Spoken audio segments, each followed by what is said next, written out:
Yeah, well, I think probably Utah hasn't had a good run of results, but they've really these last few games improving a lot of aspects, especially on the offensive side. They've scoring uh, quite a few goals. They start game strong. They obviously got quality players in midfield and especially up top. So playing at home, I'm sure they're gonna really try to put us under pressure. We usually are coming on the back of those CONCACAF wins, but also in the league we're not getting the results we wanted. So I think it's gonna be a very interesting game and hopefully one that we can get the 3 points on.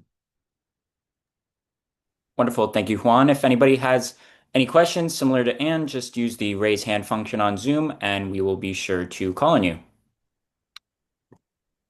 Claire, I see your hand up. You can go ahead and start things off. Wonderful. Thank you so much for your time, Juan Carlos. Hello, Claire. Wanted to maybe ask about the big international break coming up with the team kind of struggling to string results together. Does that provide extra pressure on these next two games, or do you also see that as an opportunity for the squad to sort of regroup before the second half of the season? Well, I think for us internally, like we don't feel that way because obviously, maybe in the league we haven't got in the last 3 or 4 games the results we wanted, but at the same time we're coming on the back of winning a continental title in the last 3 games where we've gone to a very difficult place to lift a trophy and make history for the club, for the league, for the CONCACAF. So I think the team is in a good place on that way. Like we set up some targets at the beginning of the year, getting to know each other on and off the pitch, and I think the players and the group has been fantastic off the pitch, and I think we are in a good place if you take into consideration, obviously, a lot of players that are out, and that we have 11, I think, new players this year. Then the first part of the year going into this break, the two main targets for us was to win the CONCACAF Champions Cup. And we achieved that, which again, I mean, as I said, super difficult competition to go out there and that basically has changed this what this club is gonna do the next 3 years and where it's gonna be in the world stage and be in a good position in the league. I think obviously we are not in a good position in the league. We know that winning these 2 games will probably put us in the position we want to, or that will give us a better chance, obviously, going into the second half.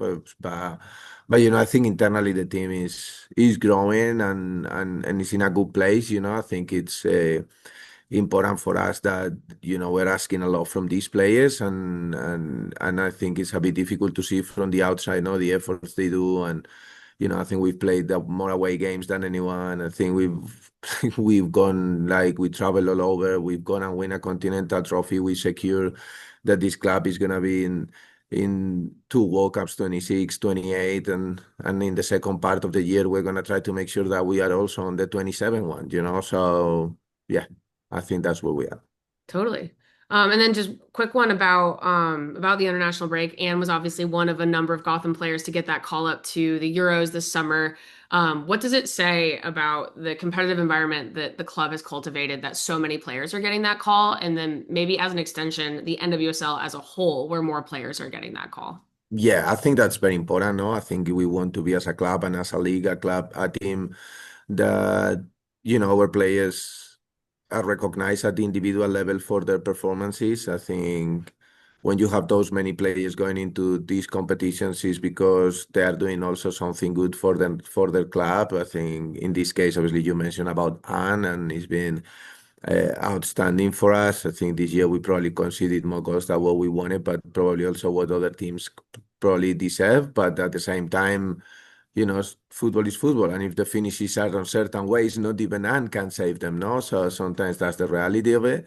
But then also for us, Esther coming back into the national team when in Spain, I'm telling you because I know it quite well, when you go over 30, it's very difficult to keep going into the national team. And she came back after almost a year and a bit away, and she started the last 2 games for them. We go, Gabby, we got Jess Carter, Jess Silva.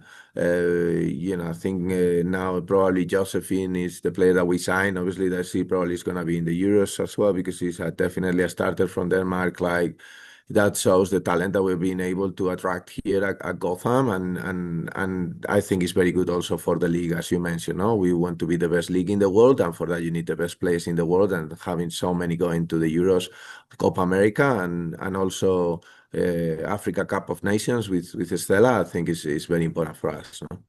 Thank you so much. Yeah, welcome, Claire. Always a pleasure. Jonathan, we'll toss things over to you. What is it like to watch your players then go off in these games? Like, what would you, when are you watching, you try to watch all the games? Are you watching them like with your eyes closed to make sure no one gets hurt? What is that experience, for a club coach such as yourself? Yeah, I think for me it's a feeling of pride, because obviously we as coaches play a little role into what they do and how they develop, and for me, when I sit down and watch these competitions, and not only these big competitions, but also the international games, but obviously in these big competitions, it has that extra feeling, no, of that's really the world stage. I think for me, it's a feeling of pride. I'm not worried. I think, I'm a big believer that they do everything they can to protect themselves. I have continuous relation with the coaches, wherever is the country, to be aligned into where they are, and I think at the moment I think I have a very good relation with all of them, and I think that's very important. But for me, it's a moment of pride. I really enjoy, and not only with players, to be honest, that I have now in the team, but also with players that I've coached before, because they are people at the end of the day, and for me, seeing them happy and developing and achieving for their countries is something that for me it is very, very special, no? I also wanted to ask you, and bear with me here, like now that Gotham has qualified for the Club World Cups that are coming, I'm curious how much you are paying attention to the men's version of the Club World Cup that is starting this weekend, and what, if anything, you can kind of take from that and file away for what the experience is going to be like, for your team down the road.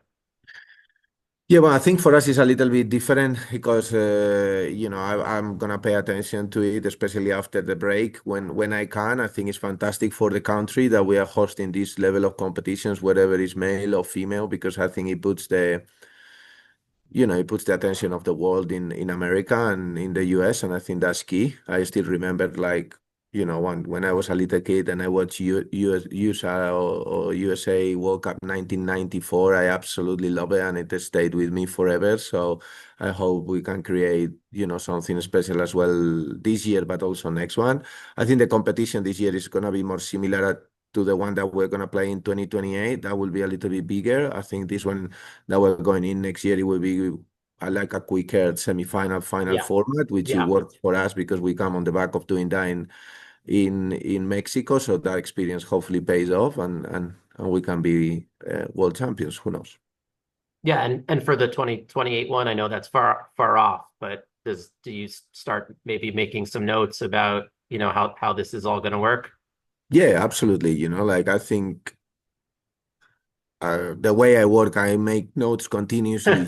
Like, I think it's just like, I always try to think of how we can support the players, how we can support the staff, the club. What is the best thing for preparation? What are the last things that you can do? We try to be innovative here, try to make sure we are on the edge of all the aspects that we can control with medical, high performance, like all, the mental performance. We try to be at the forefront of everything because that's who I think we should be as Gotham Football Club. But it's obviously, difficult because at this moment my priorities are winning tomorrow against Utah.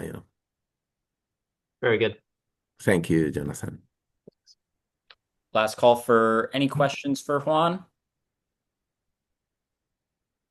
Not seeing any hands. I think we'll wrap things up. Juan, thank you for your time as always, and we'll see everybody tomorrow for our game against Utah. Okay, thank you, guys. Have a good day. Wait, I'm sorry, actually, can I Oh, ask? yeah. Yeah. Yeah, you I can, no worries. wanted to ask, there were a couple little injuries coming out of last weekend's game with Midge and with Ella. I wanted to ask their status as far as you're concerned. Yeah, I think they probably are not gonna be with the team. I think I think Mitch unfortunately got injured after that tackle. I think that the less we speak about that game, the better. And then Ella was an off the ball incident. They don't seem to be very, like long term, but they will not be with us this weekend. So they didn't travel. No.